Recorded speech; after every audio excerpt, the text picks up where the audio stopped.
अब झूठ बोल गई, कहना तुम्हारी सब मैं परीक्षा ली, तुमने जैसे प्रणाम करे थे कैसी मैं करे आई हूँ। अब झूठ बोल गई। भोले बाबा ने कही कि सती तुमने साक्षात पारब्रह्म परमात्मा से अगर मैया कहलवा दिया है तो अब इस शरीर से मैं तुम्हें पत्नी का दर्जा नहीं दूंगा। भोले बाबा समाधि लगा करके बैठ गए तो 87,000 बरस तक सती से बोले नहीं। 87,000 बरस और सती मैया बैठी रही, सेवई करती रही। अब काऊ में इतनी हिम्मत है 87,000 देखो इतना बोल चालक है। 3 पोल मुकदमा फट जाओ कोर्ट में।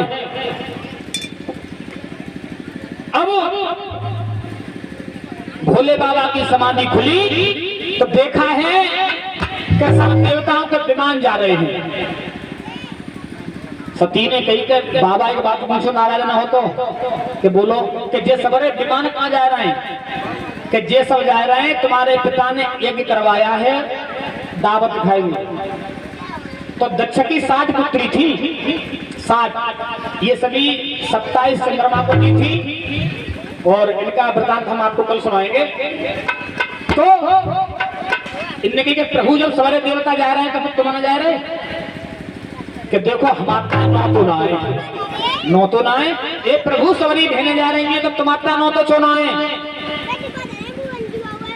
और ये 101 रुपए का पुरस्कार है। ये हमारे गुरुजी भी हैं, पन्नालाल मास्टर नवाबपुर से हैं। 101 रुपए भगवान की कथा मैदान भिजवा रहे हैं। हम गुरुजी से सदैव आशीर्वाद की कामना करेंगे। बोलिए गोविंद भगवान की। प्रभु ऐसो कैसे हजार को सवर्ण को नो तो और हमारा नो तो ना है। तो सती देखो मान जाओ नो तो ना है तो जइयो तमौमती। और माता बहना देखो एक बात मेरी ध्यान रखियो, चाहो अपने घर नॉन पे खानी पड़ जाए लेकिन कभी भी बिना बुलाए अपने भैया के घर पे मत जा। क्योंकि किसी दिन अगर तुम्हारा हाथ कमजोर है और तुम बिना बुलाए चली गई अपने भाई के घर पे तो भाई तो अगर कुछ नहीं बोलेगा लेकिन भाभी अब जरूर मन में सोचे कि आज कुछ न कुछ मुंह पे मांगे। तो भोले बाबा कहते हैं कि सती जाओ तो मोमबत्ती, लेकिन नहीं माने। तो कही के अब तुम तो जाओगे ही नहीं, तुम्हारी तो लड़ाई है। अब यहाँ पे प्रश्न ये आता है कि भोले बाबा को दक्ष ने निमंत्रण क्यों नहीं दिया?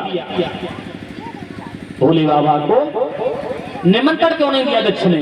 दक्ष ने भोले बाबा को निमंत्रण इसीलिए नहीं दिया कि दक्ष देवताओं के अध्यक्ष बनाए गए। और जब अध्यक्ष बनाए गए तो जब आदमी कोई विधायक बन जाए और जहां है गल करे तो हम तुम सारे घर में विधायक जी राम राम, और जे न करे राम राम तो वो नहीं मैं देखेंगे कि जान न करी राम राम। तो भोले बाबा जैसे ही दक्ष आए सामने से तो सबन ने तो राम राम कर नहीं, लेकिन भोले बाबा उठे हुए। तो उन्होंने कहा कि तेने मेरा इतना बड़ा अपमान किया है, जाओ मैं तुम्हें साथ देता हूं कि तुम्हें कोई यज्ञ में भाग नहीं देगा और मैं तुम्हें कभी इस बात की मंजूरी नहीं दूंगा कि तुम्हें कोई बुलाए। तो सती सबसे पहले मोए तुम्हारे बाप नहीं छिपू प्रभु, तो अब तुम तो जाओ ही ना, तो तुम ऐसा करो कि दुआ में संग भेज दो तो मैं डोली आऊंगी, मैं सवारी भेजने आ गई तो जा बहाने पे अपनी मैया देखे आऊंगी, अपनी बहन से मिले आऊंगी। अब सती नहीं माने तो भोले बाबा को गढ़ भेजने पड़े। और जब गढ़ भेजे और जब सती पहुंच गई राजा दक्ष के यहाँ पे तो तुमने देखिए जी हमारी माता बहनाएं बैठी हैं कि एक हो पैसावाई और एक हो न गरीब। सो जो पैसावाई ना आई तो बिन्ने कही के जेऊ आई है कि आए गई है नो तो फोटो ना हो जाके पाए। हाँ वैसी आ गई है बिना नोते की और के रो नंगो धरमो दूध तो है बाजन कहाँ छोड़ी आई। और जब ये बात कही है पति को अब लज्जा आई। तो बहनों कभी अभिमान करना मती और कभी अपनी अगर स्वाभिमान की बात आ जाए तो उसको छोड़ना मती। तब कही कि महाराज अपने पिताजी से अब ये बताओ कि मेरे पति का अधिकार कहाँ है।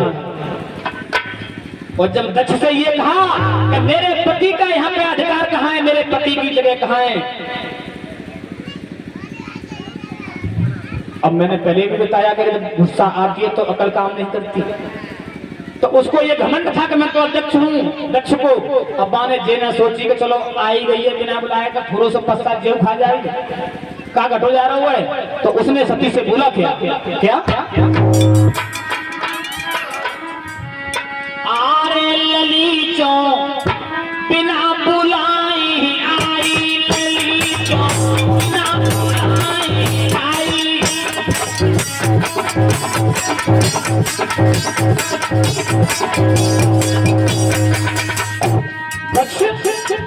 कहने लगे सती से ललीचो बिना बुलाई आई ललीचो बिना बुलाई आई।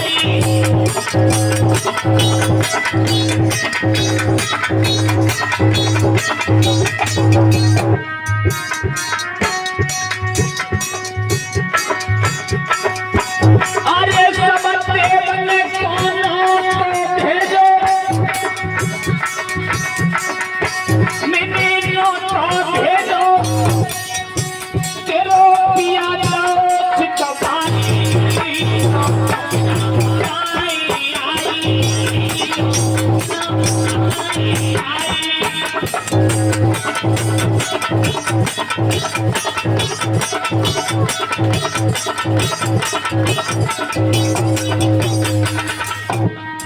मैंने समस्त देवताओं को निमंत्रण दिया लेकिन तेरे पति को मैंने निमंत्रण नहीं दिया और तू बिना बुलाए आई कैसे।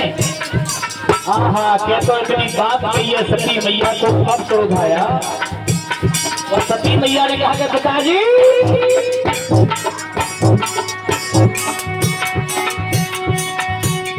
तुमने तो उन्हें निमंत्रण नहीं दिया, तुमने श्राप दिया था उनको और अब श्राप दे रही हूं मैं तुम्हें। सुनो सुनो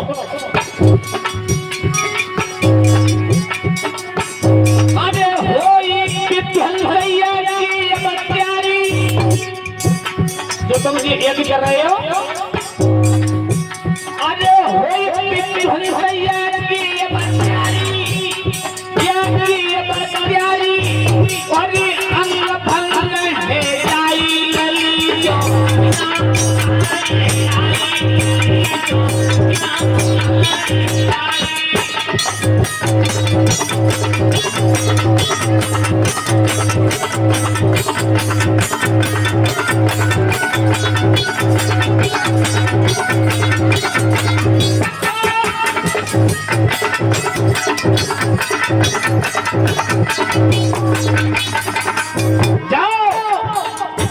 तुम्हारा ये भंग हो जाएगा ये और तुम्हारा अंग भंग हो जाएगा।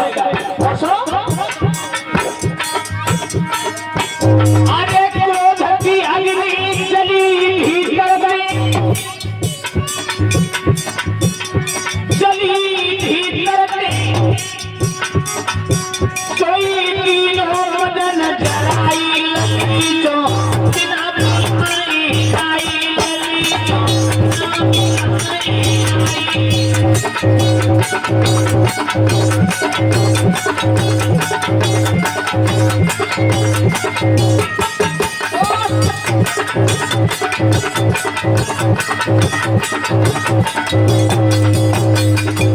बोलिए गोविंद भगवान की।